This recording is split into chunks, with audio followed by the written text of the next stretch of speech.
We're going to look at all these things connected to archetype 14. We're looking at human design, the gate, the center, the channel, the circuitry. Then we move to astrology and the sign. We look at the programming partner. Then we go to the quarter. Then we speak a little bit about the gene key and the frequency band. Then we end with the I Ching hexagram from a few different perspectives. And as usual, you do get a lot of information. There is hopefully more awareness as you come to these calls. I really care about embodiment. That's why I love when you are active and you are reflecting with me. That's how we are making the archetypes and the design come alive. And when it comes alive, that's where we can feel our true self and we can start to recognize our inner authority and to start living as who we are. We call archetype 14 the powerhouse. The transit goes from November 17th to November 21st. This is the gate of power skills. The hexagram in the I Ching, it's called precession in great measure. And the frequency band in the gene keys goes from the shadow of compromise to the city of boundlessness. And as humans, the gift frequency, the true self frequency that we want to ground into is competence. In human design, this archetype lives in the sacral center or sacral hub. This is the center for life force, sensuality, and creativity. From integral human design, we can see that the low frequency of the sacral center is reaction. The gift frequency is response. 70% of humanity has the sacral center defined. Response is the way to move through the world for generators and manifesting generators. And then the highest frequency is flow. That's not even feeling, oh, there is this stimuli and I'm responding to it. No, it's just the flow with the world. And people that have a defined sacral center with an undefined emotional center and an undefined spleen are the people that often can feel in more easily to that flow of things are just happening and the response is smooth. When you have the splenic center, the response is a bit more instinctive, a little bit more like hunches. And then if you have the emotional center defined, then yes, you have a response, but you also have the emotional wave that can play with or even interfere with that sacral response. The other archetypes that live in the sacral center are the rhythmic, the water goddess, the playmate, the mountaineer, the eternal child, the nomad, the nourisher, and the black panther. Here we're looking at the whole channel. So this is starting the journey into circuitry. This is the channel of the beat. It's a design of having the keys for everything. So the keeper of the keys. This is a generated channel because it goes from the sacral center. And then if you have this channel, you have the ability and power to follow your own direction in life. Your aura alone can influence others' direction. You have both the energy to sustain creative work and the gift of knowing how to use your work to empower others. Looking at gate 14, some of the keywords: energy, efficiency, and prosperity. Looking at the harmonic gate, we have the feminine, which is magnetic, receptive, and way showing. And if we look at the whole channel, that's a process in itself. So if you only have the 2 or only have the 14, you have a hanging gate and it's looking to the other side. It doesn't matter if it's an undefined center or a defined center. The hanging gates are always looking to the other side to complete this channel, the channel of the beat, the design of being the keeper of the keys. So in the low frequency, whether you have this in yourself or you have it with somebody else that completes the channel, the low frequency is disorientation. And that comes from the shadow of dislocation and compromise. The gift frequency is empowerment, and that comes from the gift of orientation together with the gift of competence. And then the highest frequency is materialization, and that is the combination of unity and boundlessness. Similar to how I would like to do something for the 32 nodal environments, which are always the programming partners that we have in the activation sequence, incarnation cross, and also in the nodes, I would like to do something on all the channels.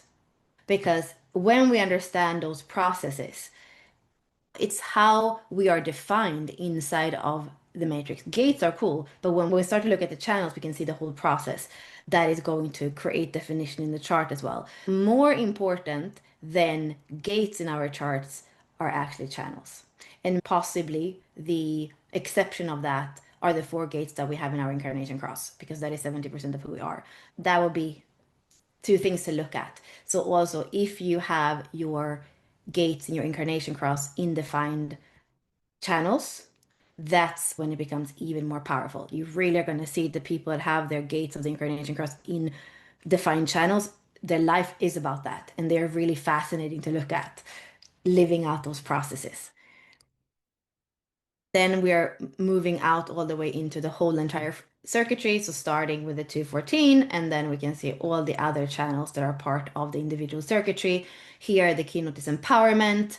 There is also melancholy in these gates because sometimes the timing is off with anything on the outside, and then we feel like we aren't understood or we aren't heard. And sometimes it can seem like the timing with ourselves is off. So when we want to have creativity, we want to have energy, we want to have pulse, we want to feel that beat, we want to have the keys to unlock. But then what we feel is no energy whatsoever, no pulse, no creativity. And that's where the melancholy or even the depression also lives in this circuitry. I also believe that mutation really lives here and evolution sparks from the circuitry.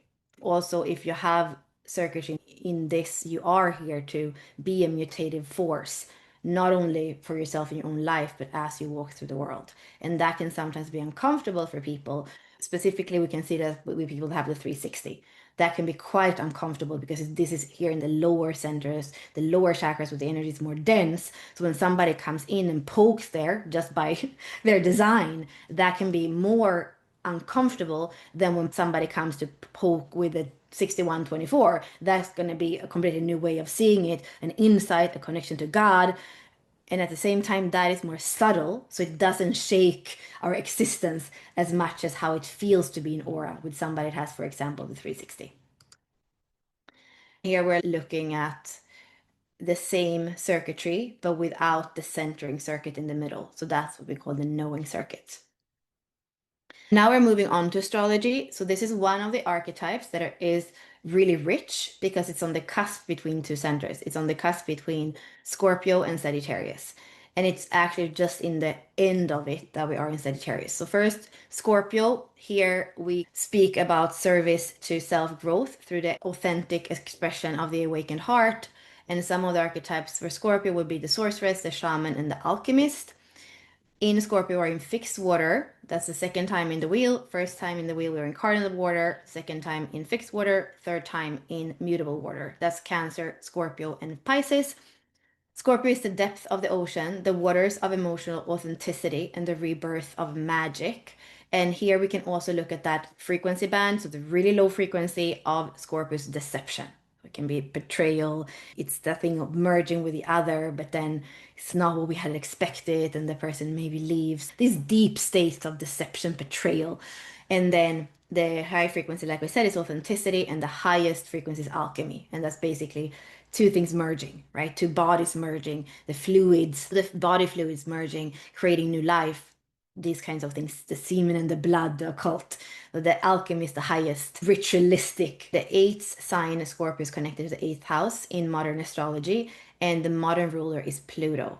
The traditional ruler is Mars.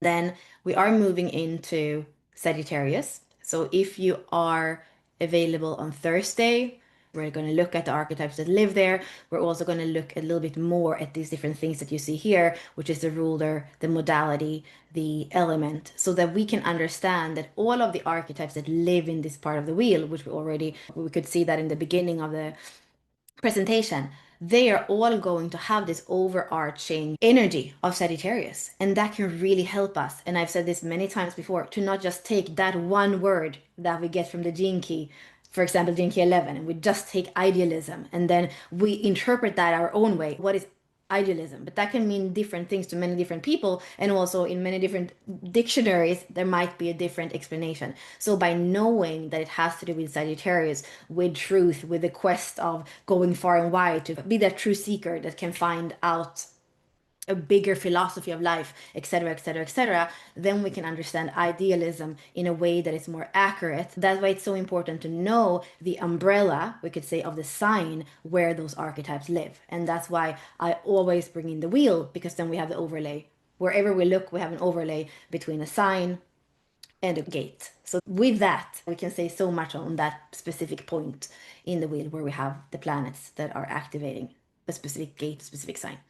So Sagittarius is the seeker, the philosopher, the explorer. It is service to spirit through the intuitive pursuit of truth.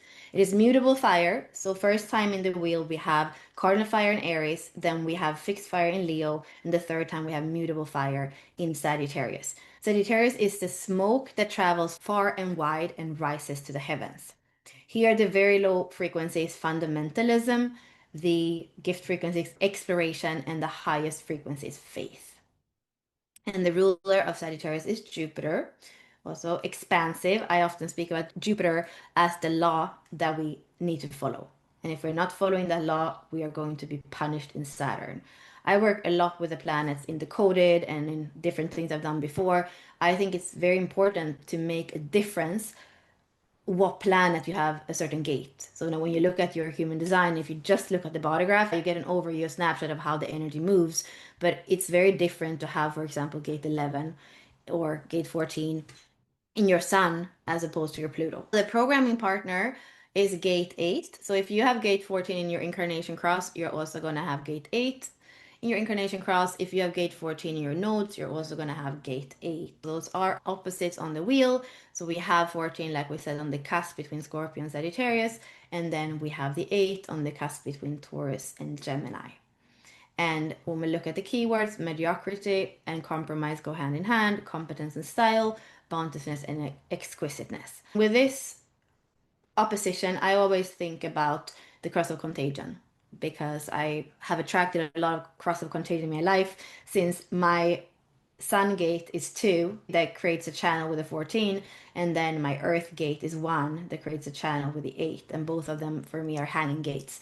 So with people that have those two, I'm creating this whole mutative middle pillar between the throat, the G center, and the sacral, and that is part of the pentagates. It's strong in terms of how it feels to have electromagnetics there. The cross of contagion, it also has the 29 and the 30, and that is also creating electromagnetics with other gates that I have in my chart. We are now in the quarter of mutation, starting here a few weeks ago. This is where purpose is fulfilled through transformation. And on the bottom, you can see if we look at the geometry of the wheel, we have 2 yang lines in all of those. So the binary in this quarter, that's where we have 2 yang lines on the bottom. It has to do with mutation, it has to do with let go, it has to do with those winter months when we have to compost something so that something new can start to get born then in the springtime. We have godheads that are governing this part of the wheel. We have Hades, the god of the underworld. We have Prometheus, we have Vishnu, and also the keepers of the wheel. The keepers of the wheel is not a godhead. It's these variegates on both sides of the ends and the beginning. So 60 being the last gate, and then 41 being the initiator codon. So that's for our DNA as well, where it's starting. And there is a lot of perceptions between the endings and the beginnings, the 60.6, the very last gate in line. But actually, it's a wheel, so it spirals. It never really ends, it just evolves. And what I always say is, how can we evolve with a little bit more love, a little bit more wisdom? Because that's going to abstract circuitry. It's really when we take those experiences and we integrate them that we are able to grow and move forward in a way that is more constructive. So to know that here in this quarter, we end with the endings, but the endings are just the stepping stone to new beginnings. Here we have the gene key. We looked at them before with competence and compromise. People that have the 14.6 in a low frequency, it's like a double compromise. The 6 line in itself, it thinks that the world is not ready yet, so they have to compromise. And the 14 has that keynote in the shadow itself about compromise. If you think about it, these are people that have raw, powerful sacral energy, and they are not using it to regenerate themselves. They are not using it in a way so that their sacral lights up and gets more energy and wants to start over tomorrow. They're using it in some way where they're compromising their own life force. And this is probably the most clear way that we can see life force being compromised. And that's why it feels so like on the outside to watch that.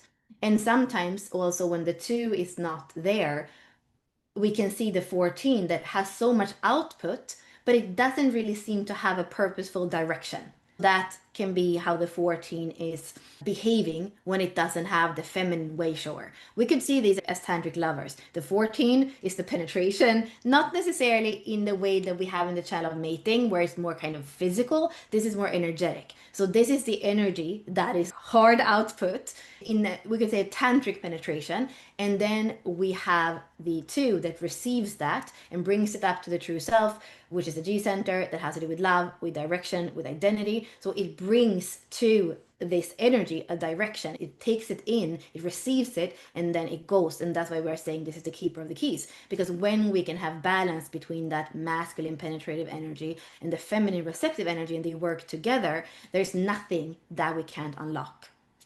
Here you see the whole frequency band, where compromise is the shadow, competence is the gift, and boundlessness is the highest frequency. I always say, let's focus more on the 2 lower levels, but the city can be, of course, for contemplation, and it's beautiful, and there's something called dare to be divine. Yes, sure, let's do that, but really in our everyday life, and if we speak about embodiment, it's those 2, and we want to discern when we are compromising and when we're truly using our competence, when we're using our life force. 70% of humanity having the sacral center defined, how are we using that life force on an everyday basis? When we speak of compromise, important to understand that there's inner compromise and outer compromise. Outer compromise, it's impossible to be human and not have outer compromise. A part of me would rather be on the beach right now. It's perfect weather in Miami, no humidity, 26 degrees Celsius. I want to be there. And in some ways, it's a little bit of outer compromise to at exactly 2 o'clock be here with you. I'd rather be with you 5:30 when it gets dark. But that's just an outer compromise because this is how the schedule looks. On the inner, I'm not compromising because I know I want to do this. It's not an inner compromise. I know that I want to walk the wheel, and I want to walk the wheel with you. And I'm so grateful that we can do it live, because otherwise I'm speaking to screen and there's no energy. I'm not responding to anything.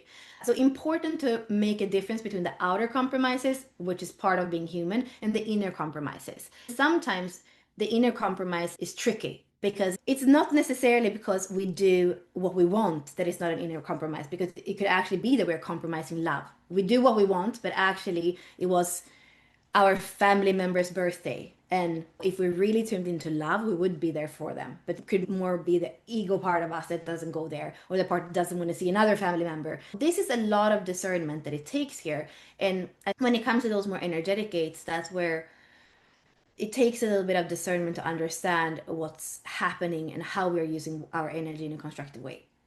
So looking at the other keynotes, if this is pure energy, if it's repressed, we're impotent, and then you can't do anything.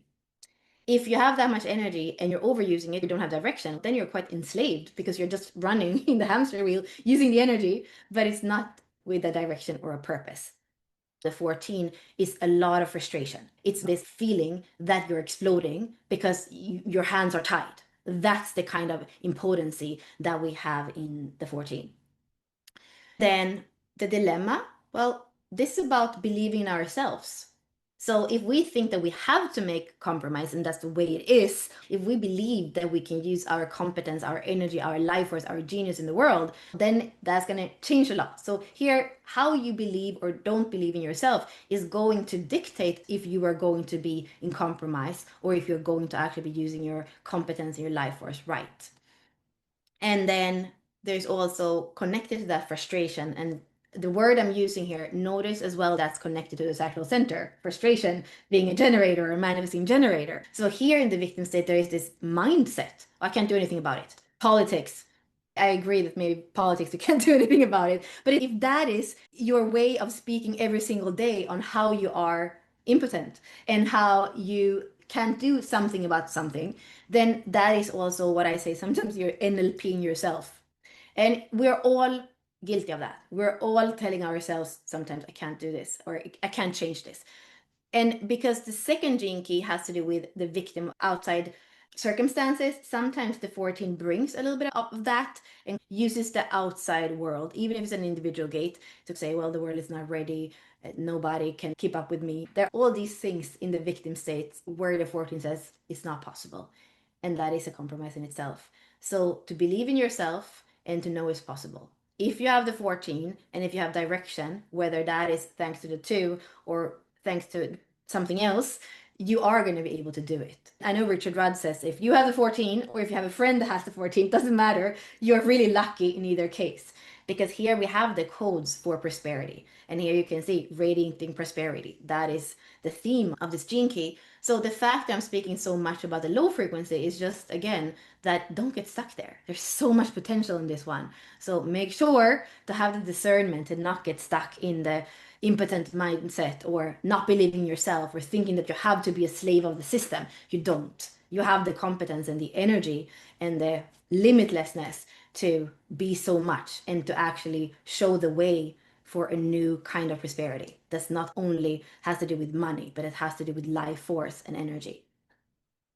The last place is the I Ching, where we're looking at the wheel not as 12 zodiac signs, but we're looking at it as 8 elements that are connected to the 64 hexagrams. So now we are in the part of the wheel where we have the trigram heaven on the bottom of all those hexagrams, and we have those other archetypes, the spark, the rebel, the black panther, the mountaineer, the rhythmic, the hypnotist, and the idealist that are all part of that. So let's look at this specific one. We have creative heaven on the bottom and we have clinging fire on top. In the I Ching, we call this procession of great measure, fire over heaven. The rapturous flame is fueled by the light of creation. And if we would have a hexagram of only fire, that would be the 30. It would have a hexagram of only heaven, that would be 1. So we can use the gene keys to look at the 14 as a combination of gate 30 and gate 1. And that means that the shadow of compromise is desire and entropy. And then the gift of competence is light and fresh. And the city of bounteousness is rapturous beauty. We could also say that hexagram 14 is passionate creation. And that comes from passionate from the 30 and creation from the 1. So simply those two keynotes from the 30 and the 1 creates the 14. Then we can look at the same thing from a different system that is color-coded as a correspondence between astrology and the I Ching. So when we have heaven, we say that's connected to the 5th sign, which is Leo. When we have fire, we say that's connected to Gemini and the 3rd house and sign.